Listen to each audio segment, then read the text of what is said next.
उपसहसंयोजक यौगिकों की बात की थी। आज हम उपसहसंयोजक यौगिकों की क्लासिफिकेशन की बात करेंगे।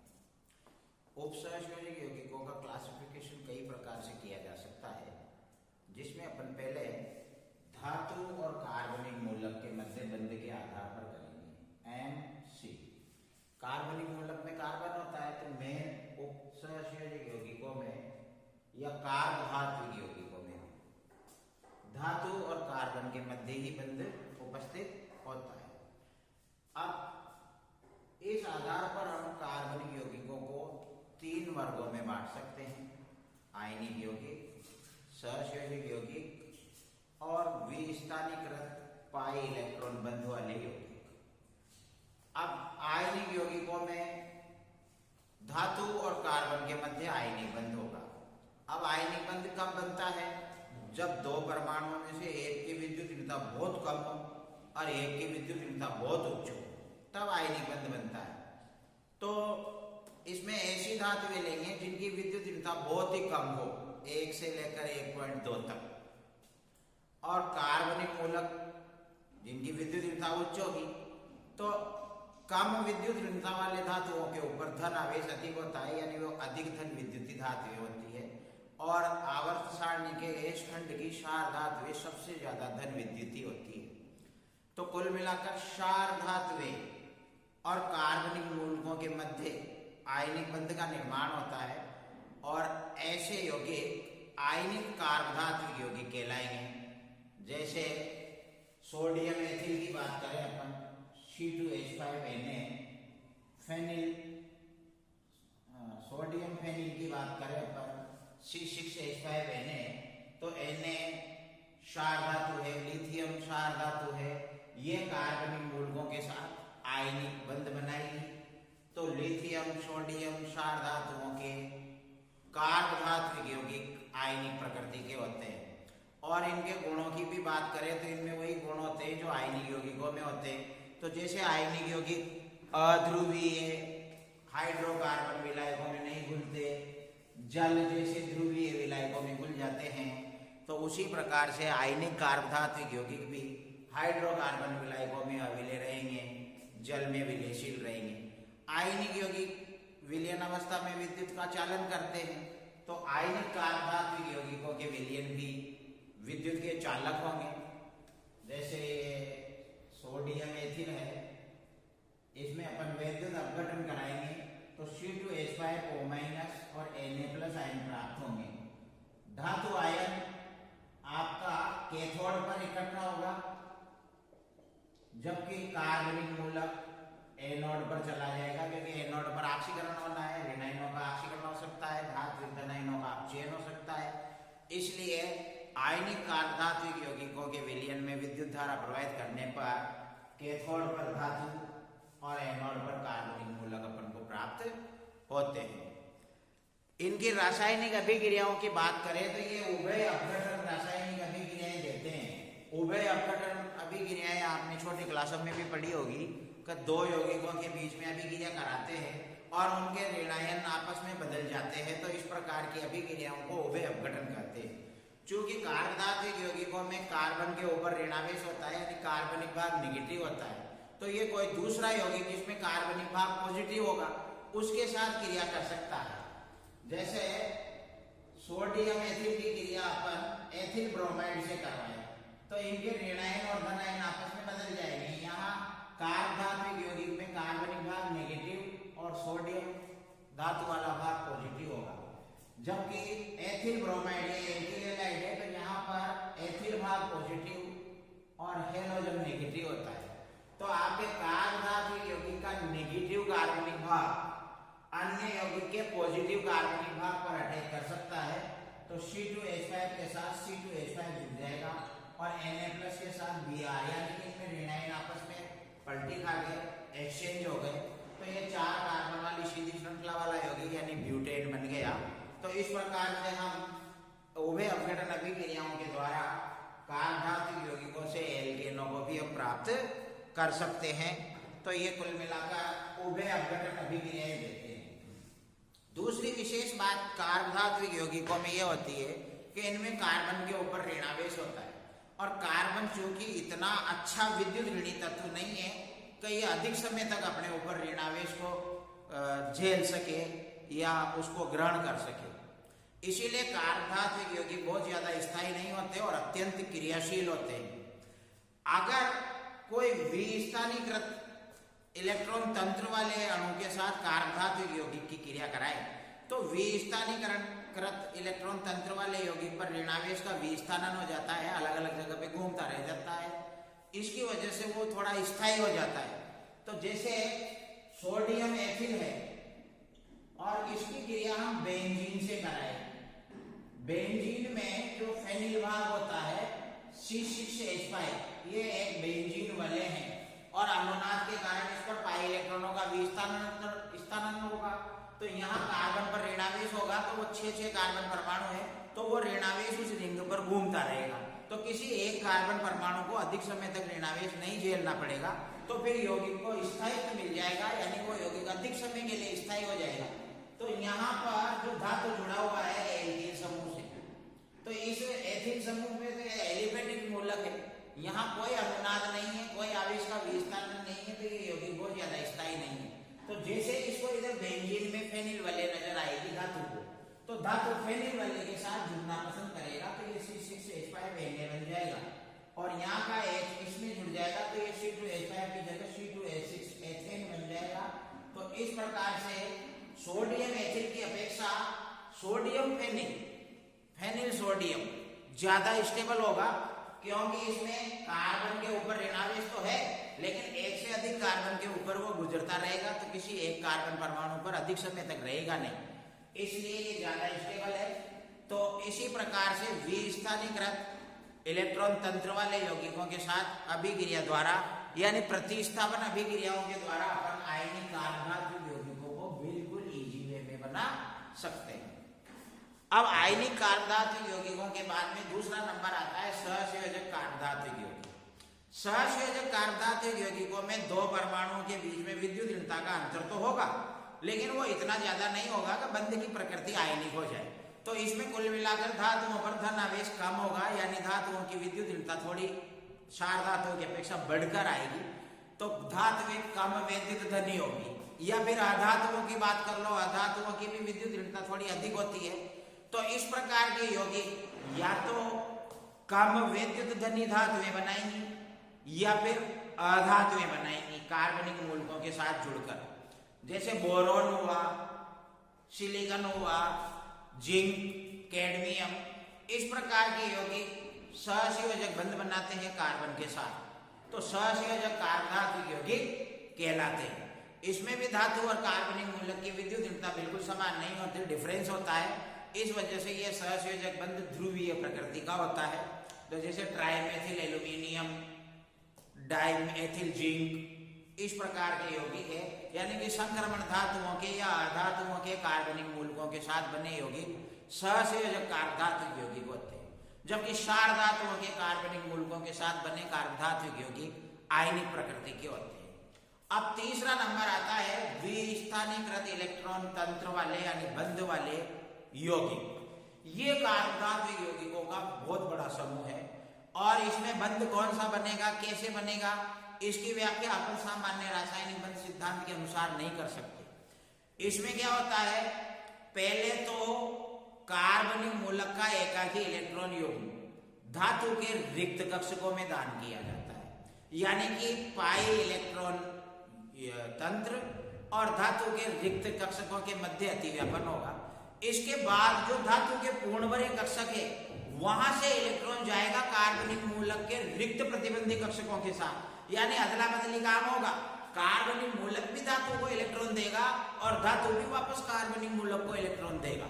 तो कार्बनिक मूलक का तो पाई इलेक्ट्रॉन जाएंगे कहाँ, धातु के रिक्त कक्षकों में, और धातु के पूर्णवर्य कक्षकों से इलेक्ट्रॉन जाएंगे कार्बनिक मूलक के रिक्त प्रतिबंधी कक्षकों से।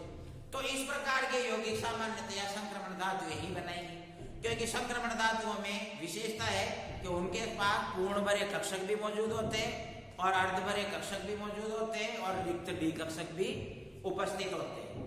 अब ये पाई इलेक्ट्रॉन वाले या विस्थानीकृत वाले कार्बधातुक यौगिकों को हम तीन ग्रुप में बांट सकते हैं। पहला होता है सेतु बंधित एल्कीन यौगिक। इसमें क्या है कि धातु किसी एल्कीन समूह के साथ जुड़ा रहता है।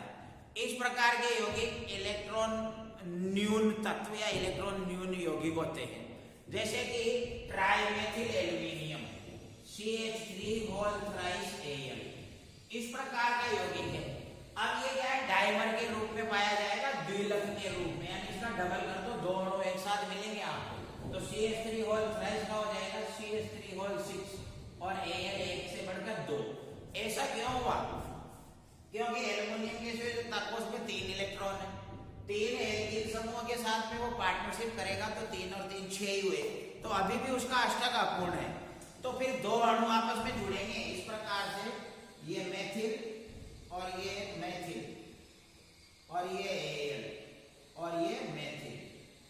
अब इसके बाद में दूसरे HCl3 के होल थ्राइस की बात करें अपन, तो ये 2 अणु है, तो Al और 3 इसके साथ CH3 है, और ये दूसरा अणु Al और 3 इसके साथ CH3 है। तो यहाँ पर Al का संयोजकता कोष का अष्टक पूर्ण नहीं है, 6 ही इलेक्ट्रॉन है, तो ये दूसरे अणु के एल्कीन समूह के एकाकी इलेक्ट्रॉन युग्म को ग्रहण करेगा, और पहला अणु का ये मेथिल समूह ये दूसरे अणु के एल्युमिनियम को इलेक्ट्रॉन ट्रांसफर करके इसका अष्टक पूर्ण करेगा। यानी कि 2 अणुओं के जुड़ने से दोनों अणु के धातुओं के अष्टक परिपूर्ण हो जाते हैं। इसीलिए ये अणु अकेला रहना पसंद नहीं करेगा, बल्कि 2 अणु एक साथ जुड़कर, जिसको कि अपन द्विलक कहते हैं, द्विलकों के रूप में पाए जाते हैं, क्योंकि अष्टक अपूर्ण होने की वजह से ही ये द्विलक बनाते हैं।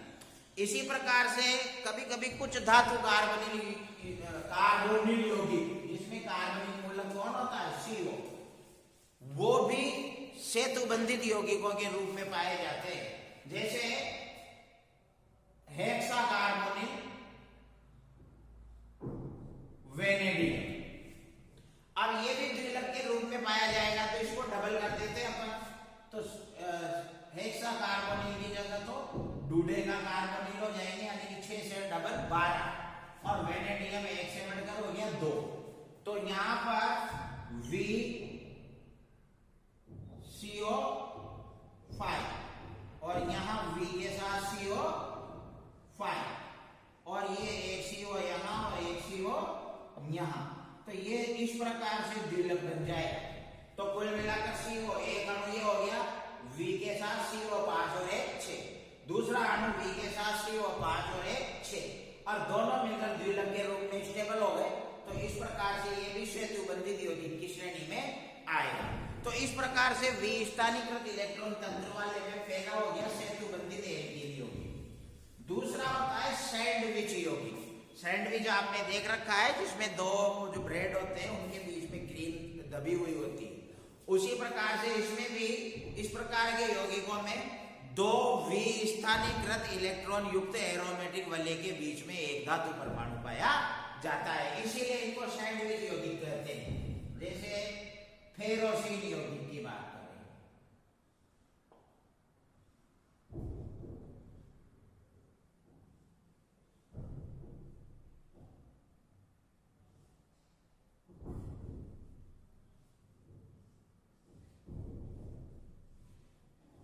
ये फेरोसिन यौगिक है, बिस साइक्लोपेंटाइनाइल आयन।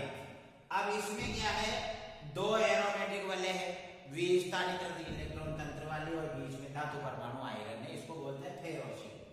इसमें क्या होता है, विस्थानीकृत इलेक्ट्रॉन तंत्र के पाई इलेक्ट्रॉन और धातु के रिक्त कक्षकों के मध्य अतिव्यापन होता है, यानी बंध का निर्माण होता है, और दोनों एरोमेटिक वलयों के बीच में धातु परमाणु इस प्रकार से मौजूद रहता है कि जितने भी धातु और कार्बन के मध्य बंध बनेंगे, सबकी धातु से एक समान दूरी हो।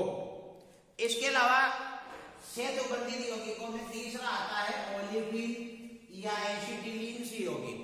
ओलिफिन में एल्कीन आती है द्विबंध वाली, और एसिटिलीन में एल्काइन आते हैं त्रिबंध वाले, और द्विबंध और त्रिबंध दोनों में ही पाई इलेक्ट्रॉन होते हैं। इनमें क्या है कि पहले ओलिफिन या एसिटिलीन के पाई इलेक्ट्रॉन धातु के रिक्त कक्षक में दान किए जाएंगे, उसके बाद धातु के पूर्ण भरे कक्षक से इलेक्ट्रॉन ओलिफिन या एल्कीन के रिक्त प्रतिबंधी कक्षकों में दान किए जाएंगे। जैसे अपन बात करें ओलिफिन,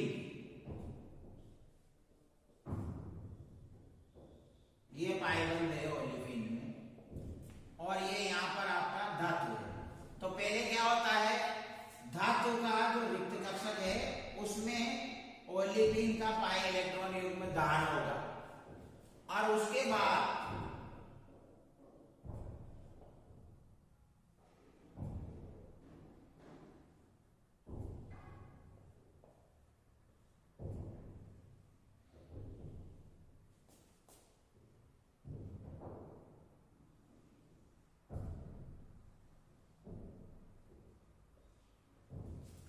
तो पहले पद में तो क्या है ओलिफिन, इसकी जगह एसिटिलीन्स भी हो सकते हैं। इसके पाई इलेक्ट्रॉन कहाँ जाएंगे धातु के रिक्त कक्षक में। उसके बाद धातु के पूर्णवर्य कक्षक से इलेक्ट्रॉन कहाँ जा रहे हैं ओलिफिन्स या एसिटिलीन्स के रिक्त प्रतिबंधी कक्षकों में।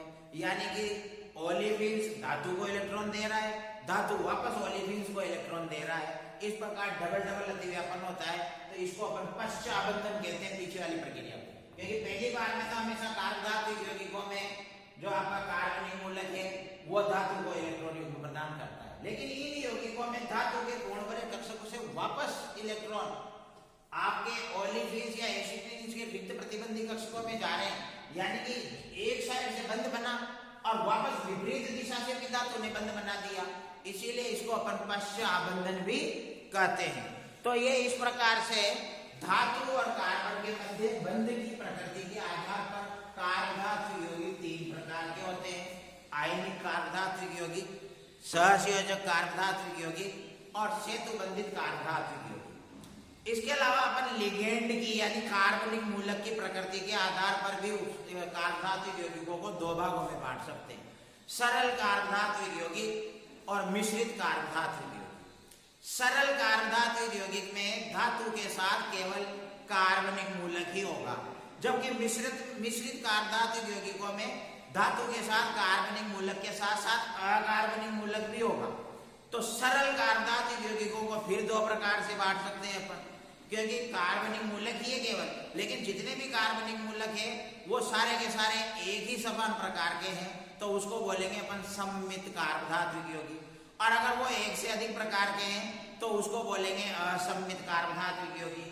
जैसे डाइएथिलीन, अब इसमें केवल धातु है और उसके अलावा कार्बनिक मूलक है, कोई अकार्बनिक मूलक नहीं है, तो ये आपका सरल कार्बधातु यौगिक है। अब कार्बनिक मूलक एथिल, दोनों एथिल ही एथिल है, कोई एक से अधिक प्रकार का कार्बनिक मूलक नहीं है, इसलिए ये सममित है।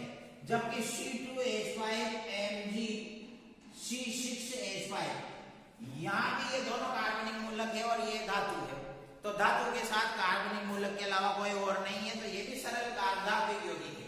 लेकिन कार्बनिक मूलक अलग अलग प्रकार के हैं, इसीलिए इसको असममित कहेंगे, एथिल, फेनिल, मैग्नीशियम। मिश्रित कार्बधातु यौगिकों में धातु और कार्बनिक मूलक के साथ साथ अकार्बनिक मूलक भी होगा। जैसे ग्रीनियर अभिकर्मक में अपन लिखते हैं RMgH, तो R तो हो गया कार्बनिक मूलक और X हो गया अकार्बनिक मूलक और बीच में हो गया धातु, तो इसको अपन मिश्रित कार्बधातु यौगिक कहेंगे, alkene magnesium halide. Dimethyl tin dichloride, तो डाइमेथिल कार्बनिक मूलक, डाइक्लोराइड अकार्बनिक मूलक और धातु, तो ये भी एक मिश्रित कार्बधातु यौगिक है। इस प्रकार से लिगेंड की यानी कार्बनिक मूलकों की प्रकृति के आधार पर अपन कार्बधातु यौगिकों को दो भागों में बांट सकते हैं, सरल और मिश्रित। सरल में केवल धातु के साथ कार्बनिक मूलक जुड़ा होगा, अकार्बनिक पोर्शन नहीं होगा, जबकि मिश्रित में धातु के साथ कार्बनिक मूलक भी होगा और कोई ना कोई अकार्बनिक मूलक भी इसके साथ में होगा। इसके बाद अपन बात करते हैं कार्बधातु यौगिकों के महत्व की। तो कार्बधातु यौगिक काफी महत्व के हैं और उद्योगों में, कृषि के क्षेत्र में, भौतिकी के क्षेत्र में, औषधियों के क्षेत्र में इनका काफी महत्वपूर्ण योगदान रहा है। जैसे अपन औषधि के क्षेत्र में बात करें तो मुख्य रूप से पारा, आर्सेनिक, इनके कार्बधातु यौगिकों का औषधि के क्षेत्र में सबसे ज्यादा उपयोग किया जाता है। मर्क्यूरोक्रोम, इसका उपयोग उस औषधि में किया जाता है जो घाव को सड़ने से बचाती है। मर्क्यूरी हाइड्रीन, ये वृक्क की झिल्ली की पारगम्यता को बनाए रखने के लिए काम में आने वाली औषधि में प्रयुक्त किया जाता है। आर्सफेनामिन औषधि सिफिलिस रोग के उपचार में और एक होता है अफ्रीकी निद्रालु रोग, उसके उपचार में भी आर्सफेनेमिन का उपयोग किया जाता है। इसके बाद अपन जैविक और कृषि विज्ञान के क्षेत्र में बात करें तो एथिल मर्क्यूरी क्लोराइड या एथिल मर्क्यूरी फास्फेट तथा फेनिल मर्क्यूरी व्युत्पन्नों से अगर बीजों को उपचारित कर दें, उसके घोल में डुबो दें और फिर बोया जाए तो नन्हे पौधे जो होंगे, छोटे पौधों में संक्रमण ज्यादा होता है, बड़े होने के बाद तो उनमें क्या है कि रोगों से लड़ने की क्षमता आ जाती है, प्रतिरोधक क्षमता बढ़ जाती है। लेकिन इन कार्बोदत्त यौगिकों के घोल में जब उनको उपचारित करके बोया जाएगा तो छोटे बोने पौधे भी रोगों के प्रति प्रतिरोधक हो जाएंगे और उनमें बीमारियों से लड़ने की क्षमता उत्पन्न हो जाएगी। तो इस प्रकार से अपन इनका कृषि के क्षेत्र में भी उपयोग करते हैं। जहां तक भौतिकी के क्षेत्र में की बात करें तो सिलिकॉन के कार्बोदत्त यौगिक सिलिकॉन कहलाते हैं। इनका उपयोग विरामगढ़ी जो स्टॉप वॉच आती है उसके ग्रीस के रूप में किया जाता है। सिलिकॉन तेल का उपयोग ऊष्मक को गर्म करने में किया जाता है और एक सिलिकॉन क्रीम आती है जो त्वचा को दाहक पदार्थों से, यानी अपनी त्वचा अगर किसी गर्म करने वाली या जलाने वाली वस्तु के संपर्क में आ जाएगी तो अगर अपन के पास सिलिकॉन क्रीम लगी हुई है तो उसके कोई इफेक्ट नहीं होगा, यानी कि त्वचा को दाहक पदार्थों से बचाने के लिए सिलिकॉन क्रीम का उपयोग किया जाता है। टेट्रामेथिल सिलिकॉन ऊष्मा प्रतिरोधी के रूप में प्रयुक्त किया जाता है। उसके अलावा कृषि के क्षेत्र में अपन बात करें तो जो टिन एल्किल टिन यौगिक होते हैं विभिन्न प्रकार के, वो फंगस नाशी, फफूंद नाशी, उसके अलावा बैक्टीरिया नाशी यानी जीवाणुओं का विनाश करने वाले, और अस्पतालों में कीटाणुनाशक के रूप में प्रयुक्त किए जाते हैं।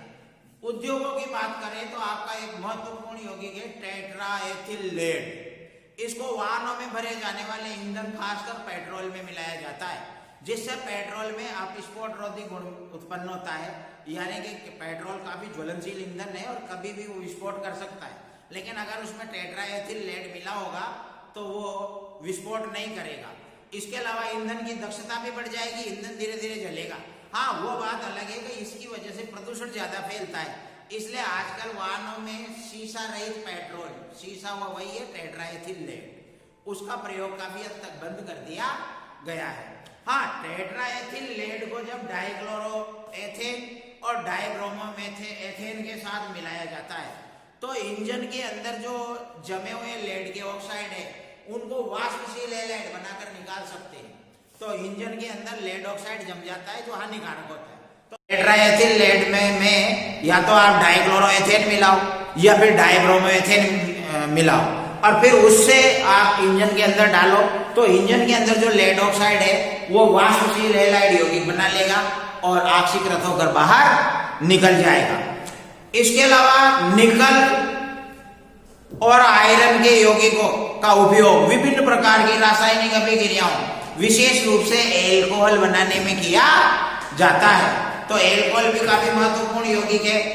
सिलिकॉन रबर का उपयोग जेट एयरक्राफ्ट में जोड़ों को सील करने के लिए, जो जेट इंजन होते हैं, जो जेट एवरेज होते हैं, उनके अंदर जो अपन जोड़ते हैं ना पुर्जों को, तो जहां जहां जोड़ है उस जोड़ को बंद करने में यानी कि जोड़ों को सील करने में अपन सिलिकॉन रबर का उपयोग करते हैं।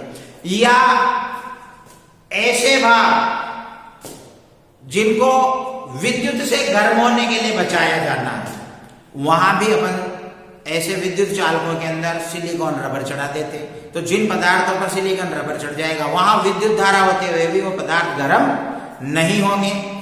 इसके अलावा सिलिकॉन से बने रंग काफी उपयोगी होते हैं, स्टील स्मोक स्टेक पर रंग करने में काम में आते हैं।